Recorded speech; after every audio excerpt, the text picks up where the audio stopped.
Break it down, down, down, down, down, down.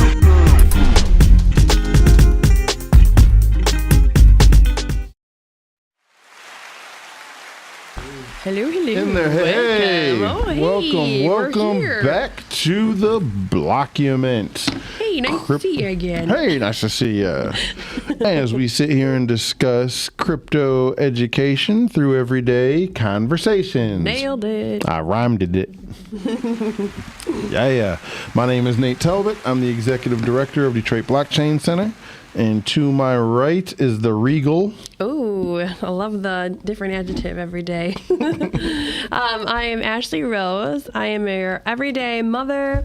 I'm an online reseller, and I'm on a journey to figure out what is going on with all of this talk about blockchain, Bitcoin, crypto, all this stuff. Like I hear about it, but what is it, you know? I hear about it, but what is it? Well, we're about to dive in because we're about to get into what time it is according to the block height. But regardless of this, when this episode airs, because this isn't going to be live, it's going to air right near a very special date, and we'll get into that in a second. Yes. So what time is it? We are at block height number 813,361. Big number. And the block size is 1.28 megabytes, and that is a total of 1,189 transactions. And the total fees and subsidies for that are, wait a minute. What? It's oh, I see. I'm looking at the wrong part. I'm like, whoa. It's 6.304. I was looking at the 0.05. I was like, what? The total fees. You're just looking at the fees. Yeah. And then, so the 6.304 Bitcoin equals 188,059 US dollars. The miners who won that are Foundry USA. Foundry winning the blocks. All right. So, the special day. So, this episode, the Sunday this episode airs, will be October 29th. Our producer's birthday.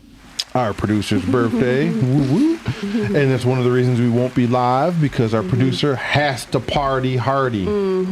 She's brunching it up. You do it by getting your Bitcoin, not talking about it. So there it is. But a couple days after that is the second most important day of the month.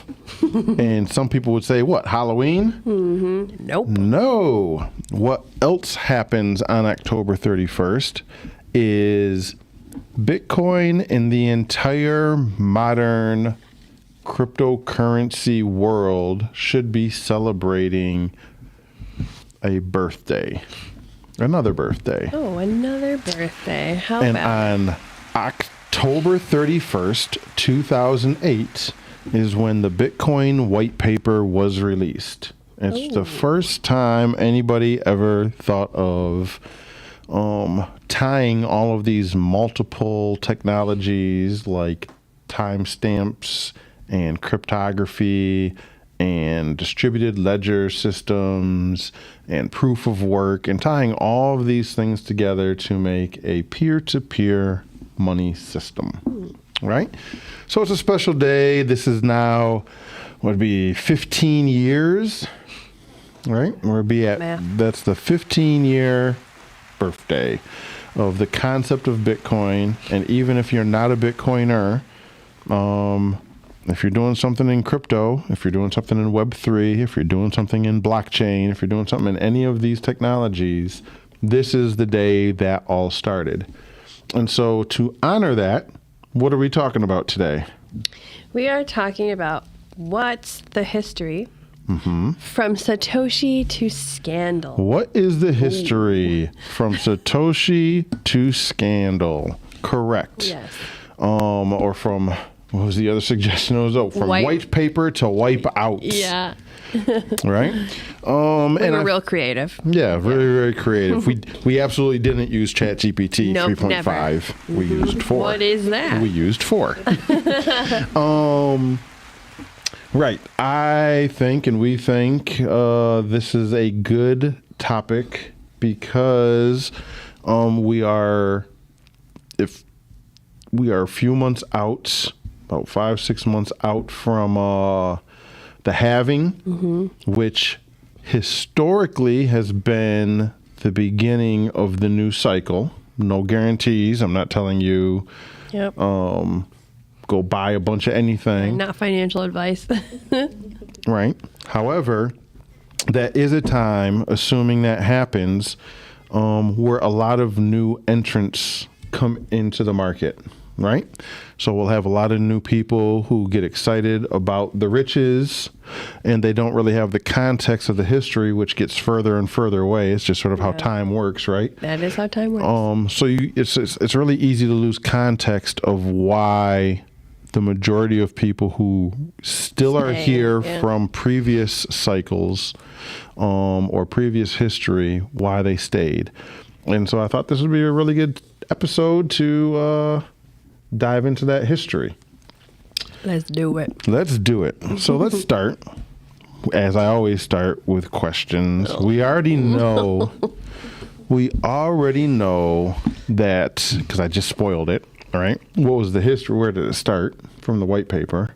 Well, let's start with this. Tell me, what do you know about the white paper and the beginnings of this entire ecosystem, the birth of Bitcoin? What do you know about it? I know that it is, I don't know, I want to say it's not the same, but it is the same. As like, has what? there been changes to it? To what, Bitcoin? The white paper? The white paper? No, the white paper is the same white paper. Okay. Now, what we have, I know the it's white like paper is the same white technical paper. and complex. It is not technical and complex. No? No. I actually here we recommend. go. She knows nothing. How about that? I recommend everybody, again, regardless if your interest lies in Bitcoin or not, right? Again, if you're anywhere in the space, if you're listening to this podcast, I feel like I've tried to read it and it seemed a little like eyes crossing. anybody, it's not. Anybody, if this is your first day ever hearing about any of this technology, you can get through the introduction, the first chapter, and probably even chapter 2, right? The whole white paper is only 9 pages. So when I say chapter, you're talking about like maybe a paragraph or 2, right? You can get through the first 3 chapters and not know anything technical, not know anything about money. All you have to do is know your own lived experience. The first 3 chapters should pretty much make sense to you. Beyond that, the rest of it really should make sense to you as you start to go down the rabbit hole. There is, I can't remember exactly what chapter, it might be 6 or 7, you're getting near the end of the paper, where they really dive into sort of some of the cryptography involved. And not even the hashing part, but there's some where you start to see like the actual math formulas. All right, that's going to get technical, but that's literally like 3 sentences. 3 difficult sentences. 3 very difficult sentences. And I'm not saying everybody should understand the whole white paper. What I'm saying is I recommend most people who are in this space go back to the white paper. Read it, see what you understand. Do you just like Google? Maybe it's just, you can just Google it. I'm literally over here Googling this white. And I'll put a link to it in the show description for today. You can read the white paper. Bitcoin.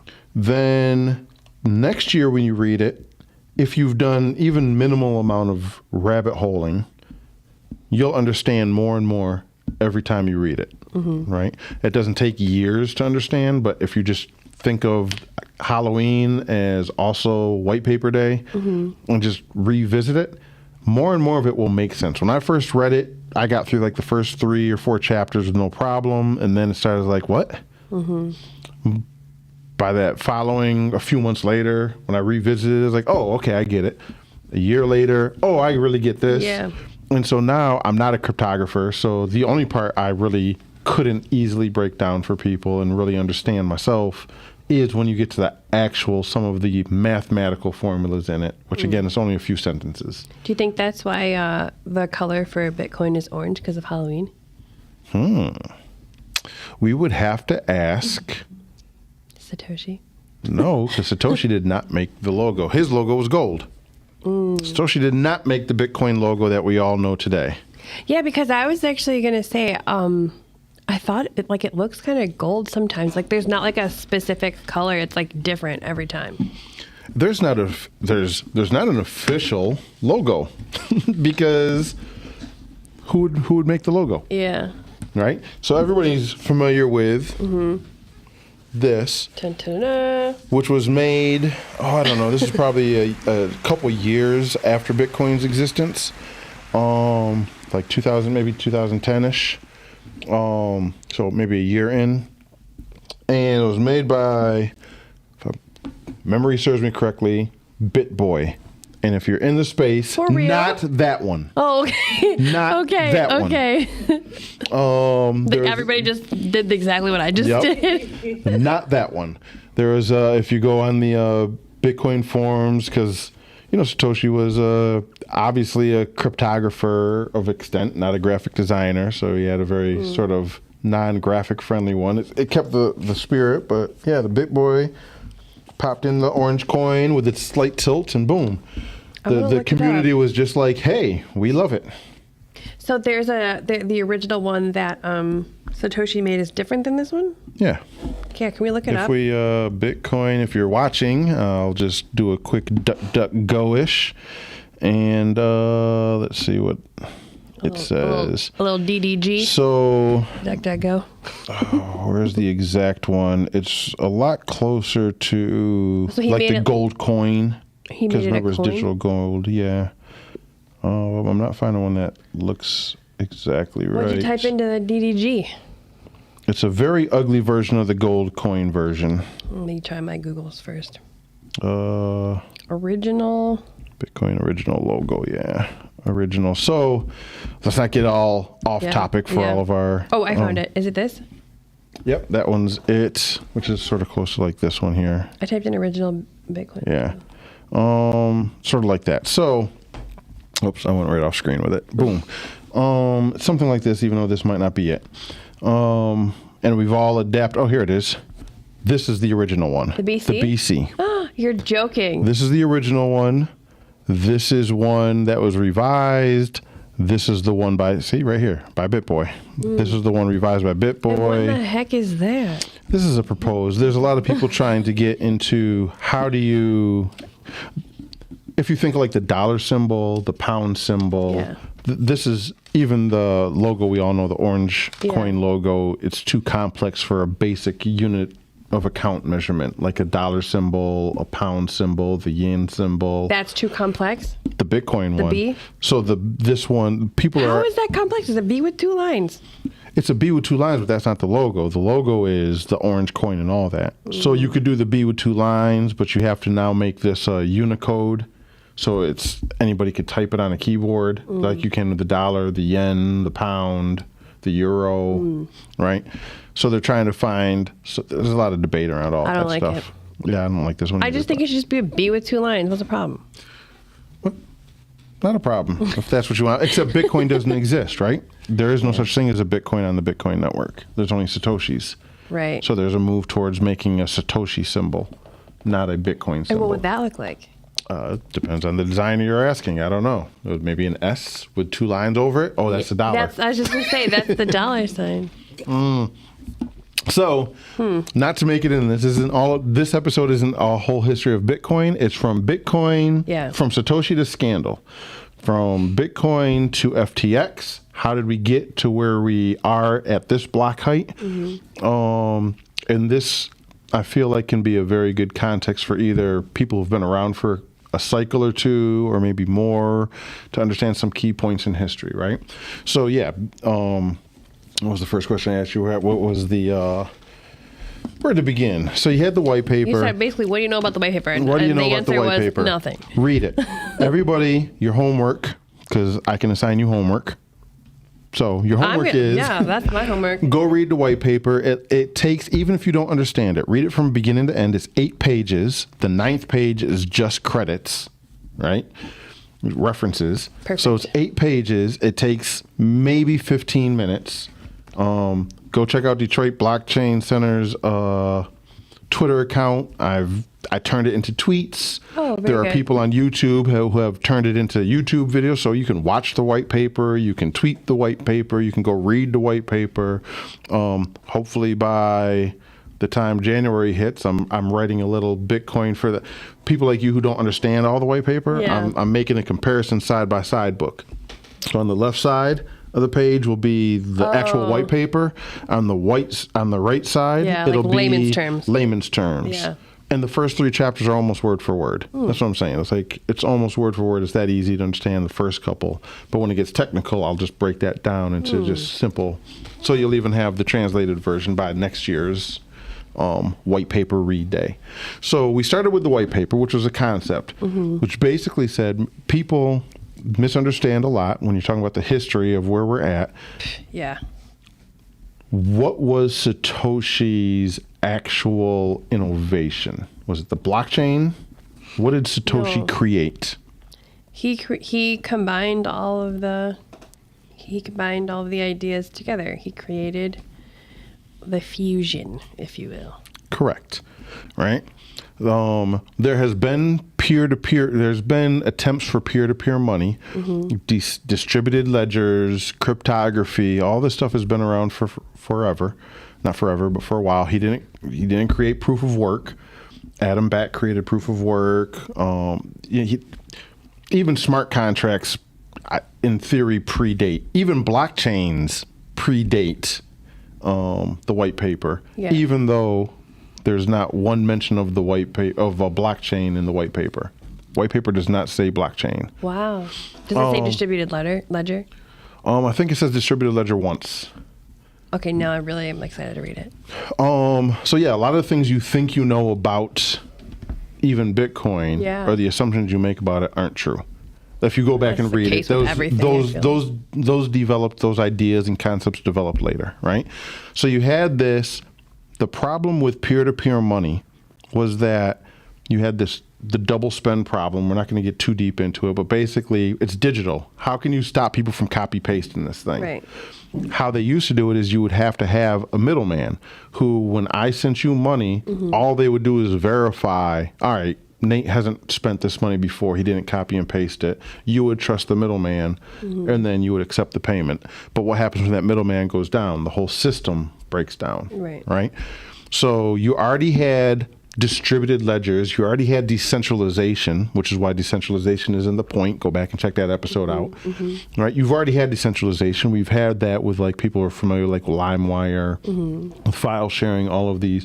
You've already had that. How do you combine all of these into one? Right?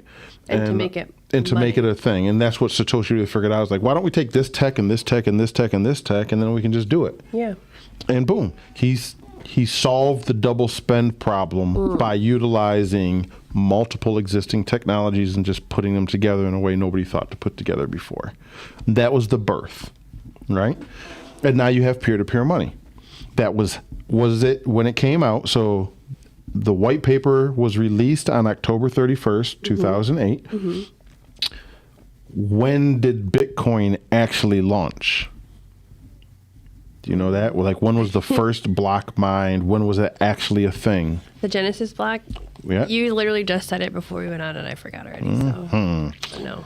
So about a month, 2 months later, on January 3rd, 2009, the Satoshi mined the Genesis block. Right? Taking notes. Taking notes. Was Bitcoin decentralized at that point? I feel like it's going to be a hard one for me because I'm just going to keep getting drilled. Was it, if the way you put it, I'm going to say no. Good. I'm trying to give you context clues here. Correct. Even Bitcoin did not start decentralized. So anybody who's new that comes in doesn't realize, like, Bitcoin's always been decentralized. That's why I said it started just as centralized as every other cryptocurrency that's ever existed. And it started just as exact. Is that because, like, somebody had to, like, distribute them? And like that person was yeah, in somebody charge of who starts was it. being distributed to. So that's Decentralized centralized. means multiple parties. Right. Satoshi mined the first block on January 3rd. This is not going to be all about just Bitcoin. We're going to get to the other ones in a minute. Just if Yeah. you're listening, you want, like, where's the scandal? Yeah. We'll get to it.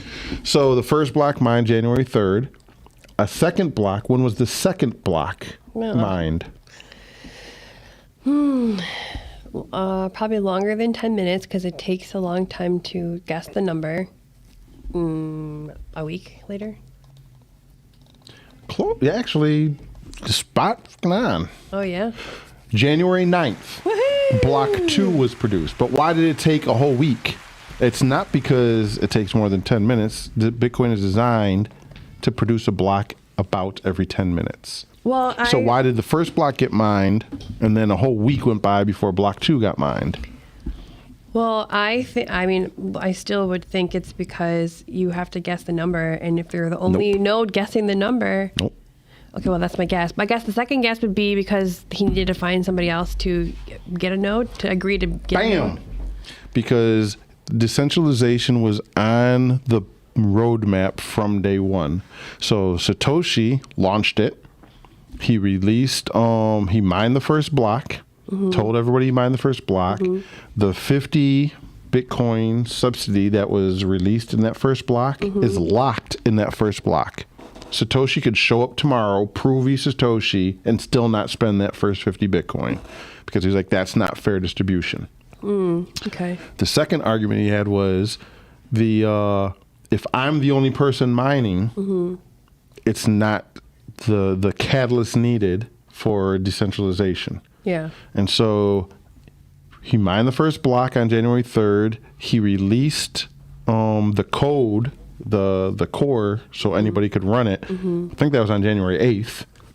And on January 9th, Hal Finney, if you're in the space, you'll be familiar with the name. Hal Finney is the guy who came up with PGP, which prior to Bitcoin was the most common use case that I know of for private keys, public key signatures. PGP stood for pretty good privacy. Hal Finney invented that thing. He was like the core developer around that. So January 8th, the Bitcoin code goes public. January 9th, Hal Finney downloads it and runs block number 2, which is why people think Hal Finney might be Satoshi. However, Jameson Lopp, who is just somebody you should go look up and find, LOPP, just look up Lopp. He's just released some information that pretty clearly shows a lot of evidence why Hal Finney can't be Satoshi. But that's from block 2, and then every 10 minutes from that point forward, Bitcoin has chugged along. Tick-tock, next block is what we say, right? So now you have the history of Bitcoin in context, right? That's how it started. So that's how it launched. Was Bitcoin the first cryptocurrency? It was the first. Oh boy, sorry about It's that. contentious in that. We won't go down the channel. In very layman terms, Yeah. yes. Okay. Technically speaking, no, not really. Okay. There's been several before it, but none of them had the middleman taken out. Bitcoin was the first one that did not rely on a middleman. It was purely peer-to-peer. Okay. So it had all three of the like peer-to-peer trust. Censorship resistance, permissionless. Okay. Not decentralized, because only Satoshi Right. did the first block. Right. Only Satoshi and Hal did the first few blocks. Then other people went on, but it was at that point it was open. Anybody could do it. It was permissionless. Okay. So fair distribution. We hear people talk about, this is something you'll hear a lot as far as context of the history. You'll hear people talk about fair distribution. A lot of people don't like new cryptos or shit coins or altcoins, however you want to phrase them. They don't like them because the distribution model, especially new coins over these past few years, because you got vested VCs and developers get X amount of tokens. That is not how Bitcoin worked. The first 50 don't go to anybody. Right. The second 50 went to Hal Finney. So already a disconnected party from the core network as far as we know, right? Yeah. And then anybody could hop on, and because it's a guessing game, right? Mining is just guessing numbers. Yeah. Anybody that wanted to could download it and start guessing the numbers. So there was no predetermined there was no pre-mine, as they call it. Another term you'll hear a lot is the pre-mine. There was no pre-mine. Yeah. It was the first mine, and then it was just fair distribution from that point on. I don't know how you do distribution any fairer than that. Yeah. It was not decentralized. It grew to be decentralized. Right. But it was fair mined. Anybody who wanted to spend the computing power could. Right? And that's all that there was for a while. Then people started, as more and more people started to realize Bitcoin was a thing and they could play with it, they started to realize you could do more with it than just generate Bitcoins and send and receive them. You could do things like what's known as a colored coin. A colored coin is the first NFT. Oh. This is when NFTs got introduced, and we're talking like 2000. This might have even been late 2009, but 2010ish. Colored coins came in. NFTs. We now call them NFTs. Yeah. Yeah. That was born on Bitcoin. Okay. There's your first NFT, and what that was a way to take Satoshis, right, the smallest unit of a Bitcoin, and give it unique traits. The big idea around that time was, I think about DNS. Are you familiar with DNS? Domain Name Services? No. You familiar with GoDaddy? Yep. GoDaddy is a domain name, I forgot their technical name, but they distribute domain names. If you want AshleeRose.com, you go to a service like GoDaddy, who is allotted through the central authority. They're allotted these certain domain names, how to get them. You go to them, they go to the central authority and clear it, and then allow you for a year, or however long you pay, to use that domain name. The problem with that is, on the internet, what if a censoring authority came along and said, you don't get that name anymore? For Ashlee Rose, which maybe, let's say, is just a review blog, not that it's not important for you, but in the grand scheme of global economies, probably not that important. Right. But if you're a critical journalist, if you're a critical media outlet, if you're anything for a pool of information, and a censoring authority wanted to come and shut you down, a failure. Yeah. How do you fix that? People were like, well, you could maybe use Bitcoin. This is this thing. It's growing. It's becoming more and more decentralized. Yeah. What if you could tie domain names? I want you to all think about, like, on the Ethereum world, .ens names, right? When you see like .eth names, colored coins. Those are just NFTs. That was born on Bitcoin. Oh, wow. All these new ideas that people have, this is all born on Bitcoin, right? So that was the idea of the first NFT. What if we could make our own domain name service, and you could have .btc addresses instead of .coms? You could run it straight off of this decentralized network, and you could own it, have this digital property that nobody could take away. So that was born.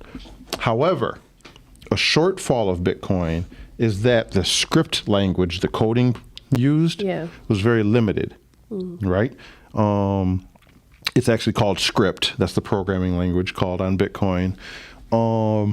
It is not, and we're not going to get techie on you, but in the digital world, right, you have this thing called Turing completeness. Have you ever heard that phrase before? Yeah. What is it? Do you know what it is? I think that's where, like, you have an if, then, and it can redo the same thing over and over again. Yep. You can do these loops. Basically, anything that's possible for a computer to calculate can be calculated using a Turing complete system. And that's widely used using like loops and these if-then statements and logic and all that, right? Remember, it's just circuit boards. It's like on or off, and you tie them together and you get all these complex formulas. Go look up how to do computer programming if you want to learn deeper about that. Bitcoin is not Turing complete. It can do a very limited set. It cannot do anything, especially at this time, in history. It could not do anything that was computationally possible with a computer. It's not a world computer. Yeah. Right? It's very limited in what it can do. And so this guy named Vitalik Buterin comes along. He's one of the co-founders. If you're a Bitcoiner, you're familiar probably with Bitcoin Magazine. Well, Vitalik was one of the creators of Bitcoin Magazine. Oh my gosh, I didn't know that. All of your favorite altcoiners Yeah. were Bitcoiners, Oh my gosh, I did not know that. right? Who wanted to do more. So Vitalik wanted to see Turing completeness, right? Yes. And advocated within the Bitcoin realm, because Vitalik was a Bitcoiner, right? An active Bitcoiner,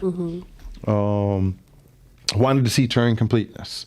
But by this point, the network had become decentralized and large enough. And I'm going to be off a little on the year, but I want to say this is probably 2014-ish. Okay.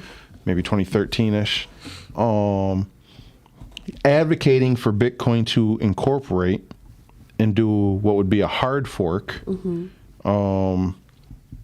add Turing completeness into it. That just wasn't met well. The rest of the Bitcoin network, a majority of the Bitcoin network, was not interested in it for multiple reasons. Yeah. Mostly because of the complexity, right? There's just, the more code you add to something, this is one of the reasons there was no Turing completeness in the first place.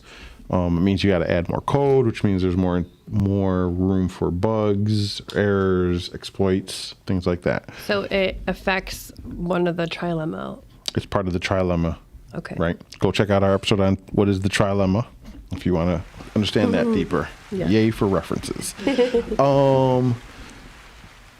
So it was not going to happen. And so Vitalik, along with several other either people who were contributors in Bitcoin or people who were now, because at this point, Bitcoin actually had value. The Bitcoin Pizza Day had passed. Laszlo had done his 2 Bitcoins for 10,000, or 2 pizzas for 10,000 Bitcoin purchase, which gave it price. Mt. Gox, the first exchange, had launched at this point, so you could buy and sell using fiat and alternate currencies, right? So all of this thing, the economic powers are in place. So there was a lot of people who saw the economic advantage of Bitcoin, who were like, all right. So they were either people who wanted to see Bitcoin do more, or people who were like, the famous phrase, I missed my opportunity in Bitcoin. Let me hop on the new thing. Yeah. Which is a recurring theme you'll hear over and over every year, every cycle. Right. I've missed my opportunity. Let me do this new thing. Yeah. Well, that was happening when Bitcoin only had like a $12 price. I've missed my opportunity. Yeah. Let me go do this new thing. Right. Right? And so a mixture of them got together, and basically Ethereum was born. Now, Ethereum is not the second blockchain to ever exist. There were other things, other chains that had popped up before then. Some of them are like Bitcoin clones. So you have coins like Litecoin, which were like just basically copy and paste. I'm going to copy Bitcoin's code. It's not a fork. Yeah. I'm just going to take the source code. I'm going to change some of the core rules. I don't want to wait 10 minutes between blocks. I want to wait 2 minutes between blocks. I want to do this. I want to do that, right? Small little changes. And then launch. Yeah. Right? As a whole new coin. So you have a couple altcoins at this time, but they're usually, when you say alt, they're alternatives to Bitcoin. And this is important to remember. Yeah. Right? We've talked about this before. Yeah. They're alternatives to Bitcoin then. So Ethereum also was going to be an altcoin, but it was the first one to incorporate the concept of smart contracts. Right? The Turing complete. Which is a Turing complete system. Also something Vitalik did not make up. So go look that up. That's going to be a homework challenge. Go look up who really invented. It's a popular name in the space, and it wasn't Vitalik. He did not create smart contracts, but he had the idea for Ethereum and how to implement them in a certain way, right? So you have Ethereum being born. Some Bitcoiners were very interested in Ethereum. Not as hard money, but it's like, oh, cool. Here's something cool that maybe can be done. Some Bitcoiners hated Ethereum, not because it was Ethereum and not Bitcoin, but because Ethereum did involve a pre-mine. Because, like I said earlier, there were people who were more on the economic side. I missed the boat. Yeah. And Laura Shin, she's a prominent Bitcoin reporter, I'll call her. Okay. I think she deserves that title, not just like a podcaster. She wrote a book called Kryptonians, sort of about the history of Bitcoin, history of Ethereum. Okay. That whole team, all the parties that were involved. So go read that if you really want a good, what's the way to call it, outside journalistic approach to how Ethereum started. That's a good read if you want to learn more about that. I wrote it down. Okay. Laura Shin, the Kryptonians. The Kryptonians. So you have Ethereum born, and now you have these two things. Some Bitcoiners didn't like Ethereum because there was a pre-mine involved, right? So out of all the Ethereum, we're going to print some of the key differences besides smart contract between Ethereum and Bitcoin were the smart contract functionality. They were both proof of work, even though early on Ethereum had a plan to move to proof of stake. It's just nobody knew how to do it. But they wanted to get there. You had a pre-mine. So remember, Satoshi locked the first 50, and then it was like first come, first serve, whoever gets it. But I'm not going to do it unless other people are playing the game, so you can't say I just took them all. Right. Right? Ethereum took a different approach. They're like, we're not going to have a cap. There is no 21 million cap with Ethereum, right? It's an infinite supply. It has a whole different economic model tied to it. So that was one big difference. And then part of that was not only is there no supply, but also we're going to before we ever launch the Ethereum blockchain, we're going to basically assign a bunch of these tokens to the early investors, developers, crew. So like Consensus and all of the founders of Ethereum, there were multiple ones. All of them sort of got this early cut before Ethereum even launched. Yeah. Right? So that turned a lot of Bitcoiners off. Yeah, it seems a little unfair. Well, hence, how do you do fair distribution and stuff? Their argument is going to be, on the Ethereum side, one of their arguments is going to be, well, how do you incentivize people to work on this new project if there's no guarantee? I see that too. Satoshi was very altruistic. You want to talk about altruism? Satoshi did the most altruistic thing we know of, which is create an entirely new monetary system and not take not carve himself out a unique direct cut. Yeah. He had to work for it just like everybody else had to work for it. Right. So you have Ethereum, but that introduced a whole lot of different things, right? So you had alternatives to Bitcoin. Yep. You had Ethereum, which is an alternative to Bitcoin. And then Ethereum started doing its thing mostly with when you hear about ICOs. You had the whole ICO thing happening. Initial coin offering. And that sounds like a pre-mine.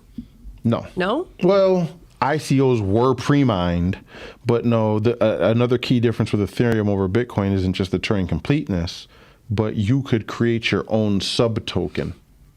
So if you wanted an Ashlee coin, you didn't need, before Ethereum, you just needed to build your own blockchain if you wanted your own token. Now, you could use Ethereum and with literally like a few lines of code, you could just have your own token. Is that kind of like you're using Facebook and you make your own Facebook page on Facebook? Correct. Like that? You didn't create your own website. You Right. just got this one little page using Facebook's backbone. Yeah. You don't have your own really blockchain. You just have your own token using Ethereum's backbone, right? At the same time, before we get into because the rest of crypto is really a history of Ethereum. Bitcoin is Bitcoin. But there is one major event happening on Bitcoin around the same time, right? Which is the block size wars, right?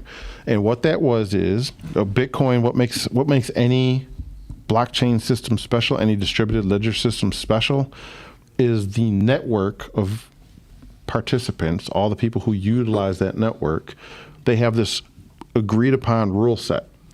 That's what differentiates this from any centralized system, right? We all have to sort of agree. It's the purest of democracies in a sense, right? But it's not 51% rules. It's longest chain rules. There was a debate like, hey, we're starting to notice Bitcoin isn't going. Bitcoin, the headline of the white paper I told everybody to do their homework on is Bitcoin, a peer-to-peer cash system, right? So how do you, if it's cash, it means everybody has to be able to use it for daily transactions is the interpretation. Yeah. Most people at that point took away from it. Around the same time as Ethereum is being born, people are starting to realize, hey, this thing isn't, the masses, some core people already knew this, the masses are starting to realize this thing isn't going to scale. You can't do Bitcoin and have every human on the planet use it for money. Fees, it just doesn't work. It's not scalable. It's secure. It's decentralized. This thing isn't scalable. Trilemma. Go check out the episode, right? Yeah. How do we fix this? And there was a group of Bitcoiners who were like, well, it's pretty easy. We just make block sizes bigger, right? You allow more transactions. Bitcoin can run 7 transactions per second. In comparison, that's where you'll hear that. In comparison, Visa runs like thousands of transactions. Yeah. Bitcoin's at 7. Even Ethereum was only at 15 or so, right? Under their design, so they can double Bitcoins. Yeah. But it's nowhere near the throughput. Yeah. So how do you scale this thing? And that became, this is a huge thing in all of the entire crypto ecosystem, the block size wars. Again, there's an actual book called The Block Size Wars. You can go read if you want details on how this whole thing went down. But a couple main things came out of this. One, what does it mean to really be decentralized? 2 is what is a node? So you hear people talk about all the time, run your own node. Yeah. Prior to like the block size war, and this all happened around 2016. It started brewing up in 2015. It peaked in 2017 when you had the biggest Bitcoin hard fork, which was Bitcoin Cash. So it peaked around summer of 2017, but it started in like 2015, ran through 2016, and some would say still goes on till this day, right? But the war has sort of been settled. You now have 2 choices. But this is where nodes came from, the idea of a node. The concept of a node, prior to the block size war, there was no such thing as a node. You were a miner or you were not a miner. It's pretty simple on the node front. That's so interesting. So when you read the white paper and you're going to see a common referral to nodes, right? You don't see mining nodes. I don't even think you see the word miner in the white paper. You see nodes. Every time you see nodes prior to that, they're talking about mining nodes. They're talking about miners. The concept was everybody would be a miner until they couldn't. The hash rate was so high, average users couldn't be a miner. So Amazon and big server farms would have to be. That's interesting. Right? So you get to there. The concept of nodes come about, non-mining nodes come about. It's called the User Activated Soft Fork, or UASF. So again, look that up. We're not going to get into details. These could all be little shows if people wanted us to dig into them. But UASF. UASF. That was the first thing that really showed that nodes themselves that don't mine have power in a network. Not just Bitcoin. This is any network. This is why run your own node has become important. It's shown they have power, right? So you have this whole contention going on, then it ends up in a Bitcoin hard fork. You have Bitcoin Cash and you have Bitcoin, and the markets decide. As of this block height. And Bitcoin Cash is the one that decided to have the bigger larger blocks. Okay. Bitcoin Cash, let's do some larger blocks, and while we're at it, let's do a couple other things, and boom, and you can go see what Bitcoin Cash is doing now if you use market cap or price as a measure Like a metric. as a metric of success, Bitcoin is winning that run. Bitcoin Cash is losing. The market values Bitcoin Cash less. At the same time, you have Ethereum. It's going through its ICO phase. The question becomes, all right, you're going to be a world computer, but what do you really do? Nobody really knew. It's like we can do all the things, but nobody's doing anything besides printing money. Yeah. Right? Which is also leads to some of the negativity you'll see around the space. From Bitcoiners, it's about you just printing money. From people who are interested in Ethereum, it's like it doesn't do anything because it does too much. And so you start to see concepts for new ways to do Ethereum pop up. You have Cosmos Network popping up in around so Ethereum launches officially in 2016. You start to see concepts for like the Cosmos Network. You start to see early concepts for other networks start to spew out, like I think Avalanche was around 2016, 2017. You start to see these other, how can we do Ethereum but better? And so by the time you're in the 2018, 2019 phase, nobody's really competing with Bitcoin anymore, right? You have Bitcoin, you have a couple things. You still have Litecoin, you have some privacy coins like Monero and Zcash, you got Dash, you got people who are doing money or projects or whatever they're doing money. But most of the industry that's a Bitcoin thing. Yeah. And if you're not already in that space, it's a Bitcoin thing. So now from 2017, especially 2018 on, altcoins were alternatives to Ethereum. How do you do Ethereum better? So you have like things like EOS, you have things like Avalanche, Cosmos, eventually Solana, which we'll get to, which is going to be our pinnacle of it all. You have all these smart contract platforms who are just trying to do Ethereum better. So when you say altcoin, you're not talking about alt to Bitcoin, you're talking about alt to Ethereum. It's either Ethereum or not Ethereum, because Bitcoin is Bitcoin and privacy coins are everybody else is set, right? So then what happens? What do you think happens? Where are we at in the story? You have Ethereum and you have alternates to Ethereum. Yeah. What's the markets? Let's say we're in 2019, going into 2020. Oh boy. Oh, we get the big COVID crash. You get the big COVID crash. COVID happens. Yeah, COVID happens. Okay, so COVID happens, the market's dump, the next bull market comes. At the same time, you have DeFi summer. So DeFi is born on Ethereum, which is how do you use money, right? That's finance. You have NFTs are becoming a huge thing. And so all the money starts flooding in to these alternate concepts. How can I make some money? How can I make some money? And whenever you put money on the table, greed comes along with it, right?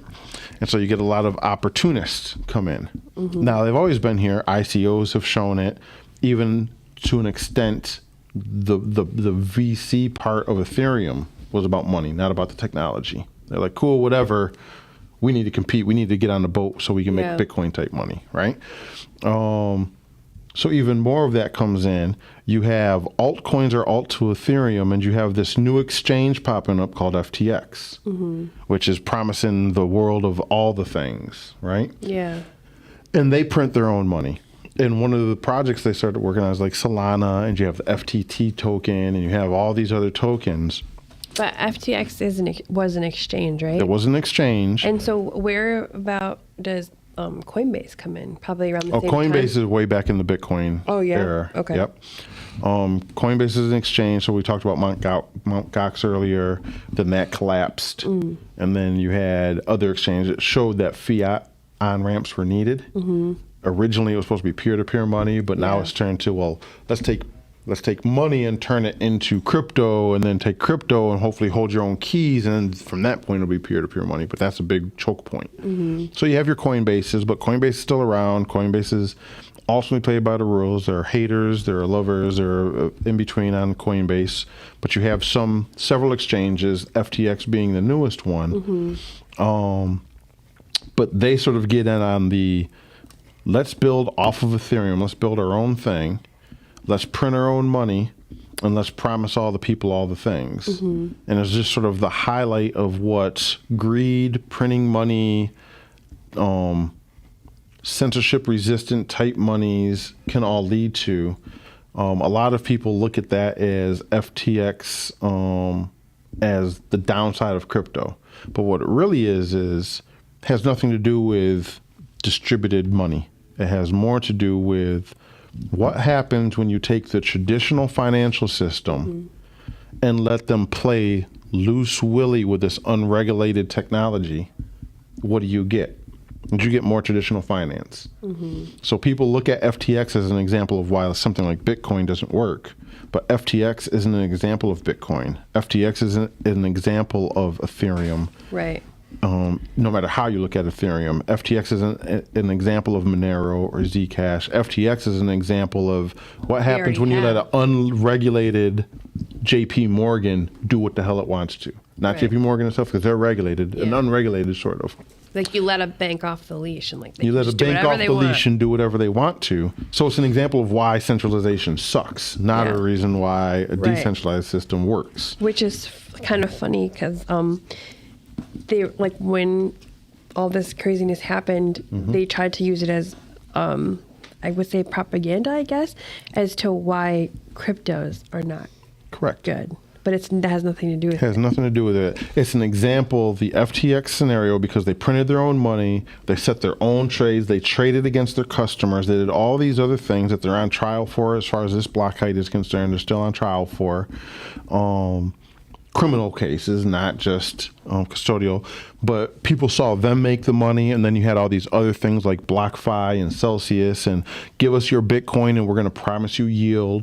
But when somebody gives you yield, right? What's the first question you should ask? where is that yield coming from? Where is it coming from? If somebody's giving you money, know where the money's coming from. If somebody's telling you, give me money and I'll give you back more, you should even doubly be there. Where is the money? Yeah. And if there's not a real clear, clean answer you can easily point to, Right. it's coming from you. Yeah. You're somebody else's yield. Yeah. Right? And that's what FTX ended up being. That's what BlockFi, Celsius, that's what all these centralized systems who manipulated and used people trying to get into distributed money systems. Right. It's what happened. And that's where you're at. And now we're coming on the cusp of hopefully the next wave, right? The next ebb and flow cycle. And I don't know what's going to be the big driver of it, but there's going to be more positivity. There's also going to be more opportunity for more scammers and sort of know your history Right. to know your future. Right. And these are the things you should be watching out for. Right. And now, like, if you went through the FTX thing or you didn't and you're learning about it here, now you know to ask, like, where is the money coming from? Like, Where is it is too the good money? to be true? Like, Yeah. how are they able to offer me X, Y, Z, whatever does it they work? decide to offer? Yeah. Yep. And one attribute from that was born in Bitcoin and is held through with several different projects, and I think everybody who gets into this space or has been in the space for a cycle or two should always remember is don't trust, verify. Don't trust the white paper, verify it. Don't trust Bitcoin, verify it. Don't trust Ethereum, verify it. And you're saying verify, and meaning look on your node. Look on your node. Don't believe anybody, including this guy who's just some asshole talking into a mic Yeah. for your entertainment. That's true. Verify it, figure it out for yourself, figure out in your own head, why does this make sense? Does this make Yeah. sense? And if Yeah. it doesn't make sense, there's probably a good reason. Right. And if you can't, it's the old one I like, every group of friends has an ugly one. If you can't figure out who the ugly one in your group is, Yeah. it's you. You. Yeah, That's if you so can't funny. figure out where the yield's coming from, you are the yield. If you don't know what the product is, you're the product. Yep. That's good. Right? And so there you go. There's the first official, Yeah. what's the history from Satoshi to scandal. And we're in the scandal phase. We'll do a follow-up from scandal to salvation maybe one From day. scandal to the moon. To the moon. I had to do it. We'll have a couple sources on some of these on the blockument.com, but where else can they find us or find more or tell us which part of this they want us to delve deeper into? Yeah. How can they do that? You can find us on Twitter, Facebook, and TikTok, all at the Blockument. And we are also on the blockument.com with the resources and where you can listen to us, the podcast on Apple, Android, Spotify, all of that. All of the things. Yeah. All of the places. All right. So until then, come for the riches. Stay for the revolution. And learn the history. Learn your history. Peace. So you don't repeat it. Don't repeat it.